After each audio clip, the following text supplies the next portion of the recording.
Welcome to question 72 of the Secunda Secundae. The topic for right now is reviling, and I am Dr. Thibault.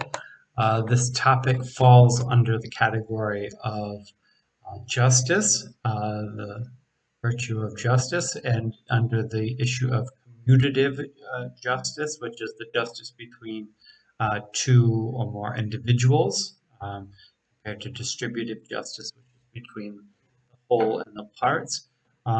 This section is dealing with uh, injustices in terms of words. And this is dealing, we just got done working through judicial words, trials, and all the parts of trials. We're dealing with this time with extrajudicial words. So perhaps more interesting for anyone who's not interested in law. So reviling, backbiting, talebearing, derision, and cursing. And we're dealing with reviling this time. Reviling is the topic, although railing is another popular word within this section as well, and they are used almost interchangeably. Reviling, using the definition from Saint Isidore of Seville, is hasty and burst outs in injurious words. It's abusive. It's a response, as we see in Article 4.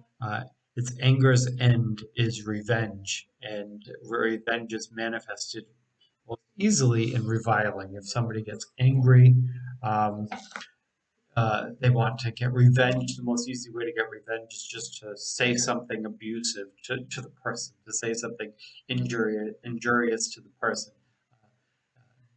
Do physical harm to somebody, maybe you have to be strong or risk bodily injury. But even kind of weak people sometimes have big mouths. So just saying something is the easiest way to get this revenge. So that's what a reviler is somebody who's speaking out of anger abusively towards someone.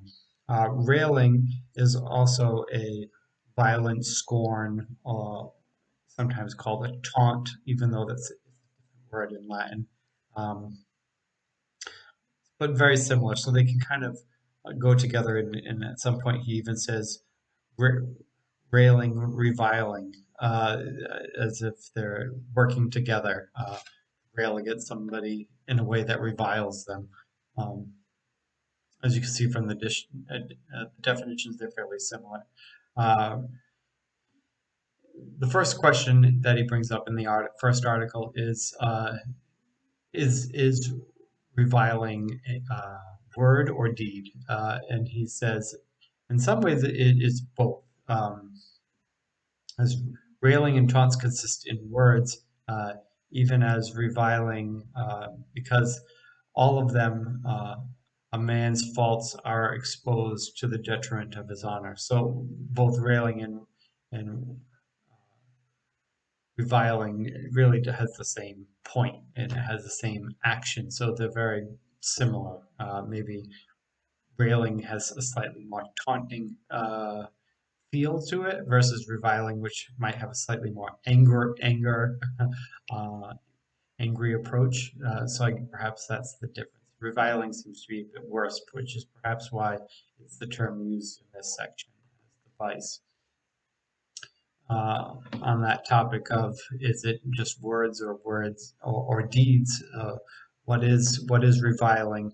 Um, um, the objections say, well, reviling can't be, what's words? Words aren't anything. So words can't really be a vice, can it? And he says, well, reviling dishonors a person in two ways. Since honor results from excellence, reviling deprives a person of excellence. So just by somebody thinks you have a wonderful saint before you, have Mother Teresa before you, and somebody says you're nothing but a thief, even if there's no um, truth to the claim. If everybody's standing around Mother Teresa in awe, of her greatness. If somebody says you're nothing but a thief, it does. You can't help but to put into people's minds the idea of, is there something I don't know? Maybe this is really a fraud. I've seen many frauds before. Maybe this is a fraud. It lowers her excellence in virtue by the fact that one person yells out this abusive comment towards her, even if the person might just be a madman. It still might lower her excellence by that reviling. Uh, then the other part, and that's just words, that's just somebody having words. The other way is, what if a man publishes against another person's honor? It's still words, right? If you publish something, it's still words, but it's also, in some sense, a deed because you went forward and you published something. Even in that example of a person reviling Mother Teresa in this hypothetical situation, a person has gotten into a vehicle and gone to where she was going to be and worked their way through the crowd in order to get close to her. And they put all this effort into shouting this thing out. Um, it's not really just words. There was an awful lot of actions that went into getting into the position in order to say those words. Um, it's never quite just words. Um, he said, "The audible sound injures no man except perhaps speaking very loudly." Right? Words don't injure. Sticks and stones can break my bones, but words can never hurt me. The idea that words don't actually have any power unless you yell really loud, then it could hurt your ears or something like that. But he says they do hurt because they're connected with deeds and even by lowering an honorable person's excellence in the public, you've done some damage there. So St. Thomas would not agree that sticks and stones can break my bones, but words can never hurt me. He thinks words do have some power because of their His conclusion is therefore reviling is both a matter of word and deed. Question then comes up in Article 2, is reviling and railing a mortal sin? Are they mortal sins? And railing and deriving, he says, deserve the punishment of hell. So, yes, he calls them mortal sins. And he says, whoever shall say to his brother, thou fool, shall be in danger of hellfire. Gospel, quoting from the Gospel of St. Matthew. So it's held very strongly.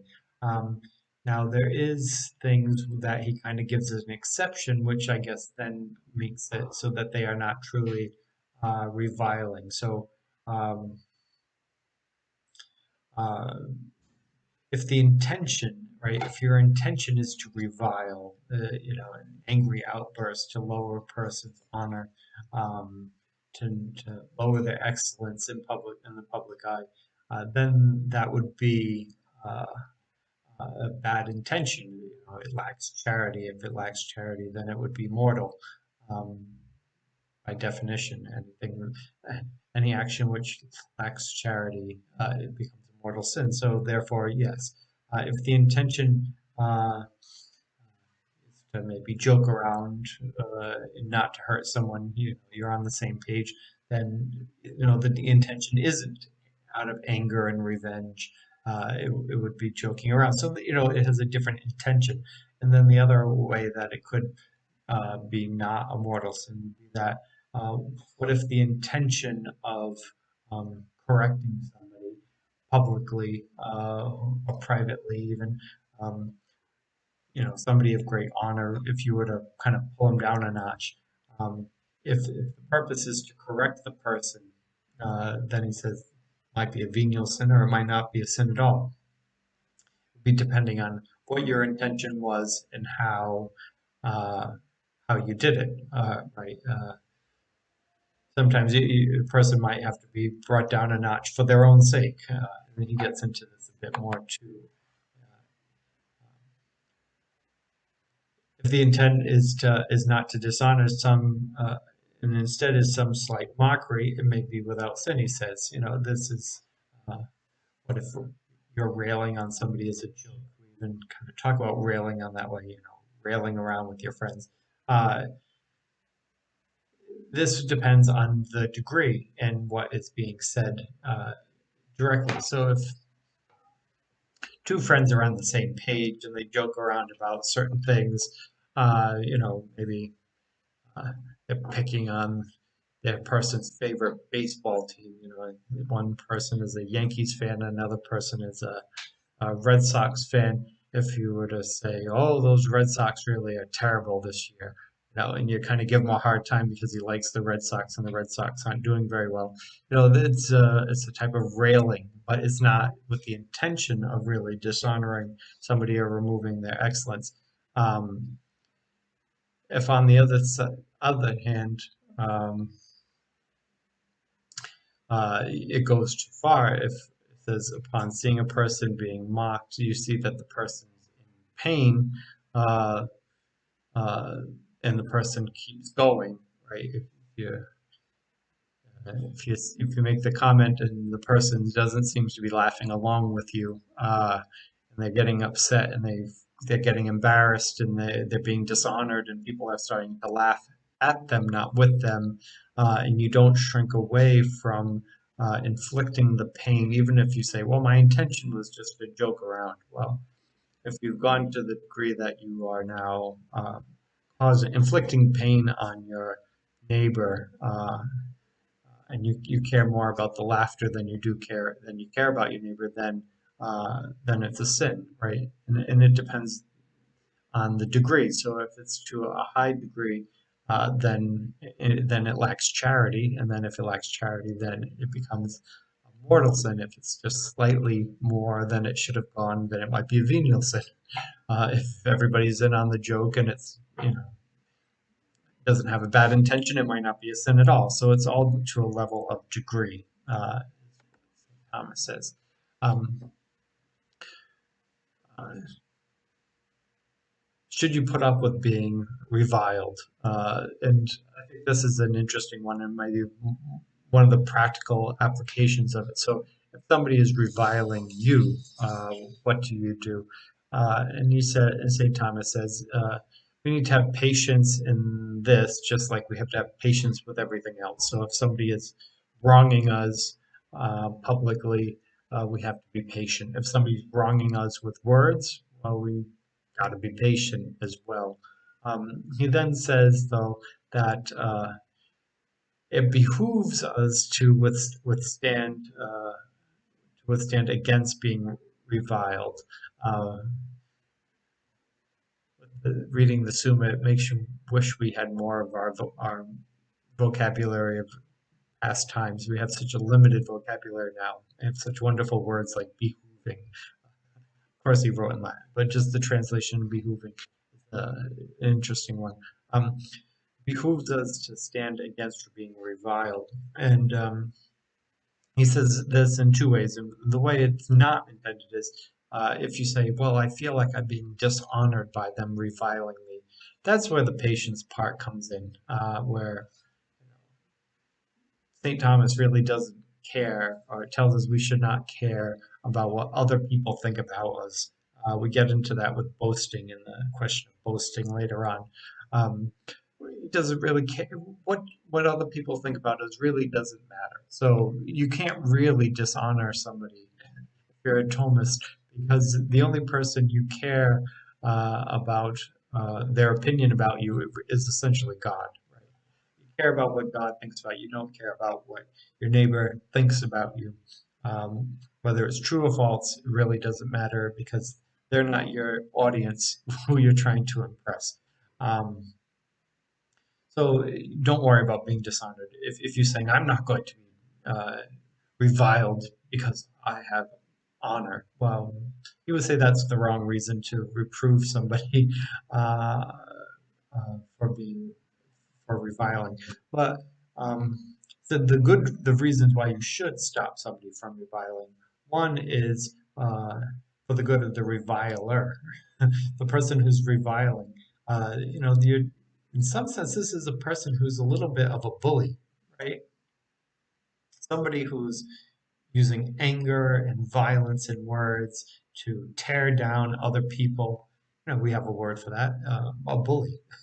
um, uh, and St. Thomas quotes from the book of Proverbs, uh, answer a fool according to his folly, lest he imagine himself to be wise.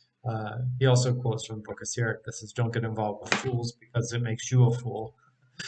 So you don't want to get so wrapped up in the fool's drama that you become the fool too for trying to uh, fool around with foolish people, right? That's kind of idea that if you touch tar, you're gonna get dirty. If you mess with a fool, you're gonna be foolish. So he doesn't want you to do that, but uh, for the sake of charity, for the sake of the reviler, if somebody doesn't stand up to the bully and say, you know what, you're just being a bully, right? Kind of puts the bully in his place when he's called out for being a bully, right? You don't want to get drawn into the drama of it, but if you could stop the bully in his action, maybe it would give him pause of, oh, I didn't think of it that way, right? Maybe for the sake of that person's soul, he needs to, right? Because if reviling is lack of charity, it's a mortal sin that deserves the fires of hell, as St. Thomas just got done explaining in Article 2. Well, this person might be going straight to hell. You could be an intervening factor to stop that by putting your foot down and not allowing the person to be a bully. The other one is for the good of many who would be prevented from progressing in virtue on account of being reviled. So by stopping the bully, you're stopping people, future victims of the bully. So maybe there's somebody else who out there, they go to church and they pray their rosary and they're on the pathway to holiness, uh, and the reviler sees them and goes, "You think you're so holy? You think you're so good? You're just a geek. Nobody likes you, right?" Maybe that would give pause to this person who's trying to live a holy life, and maybe they would do something wrong in order to try to fit in with their peers. Um, so now two souls are headed in the wrong direction. So if you could stop the bully, you might stop uh, the negative impact the bully might have on future saints as well. So for the common good as well, you should stop that reviler.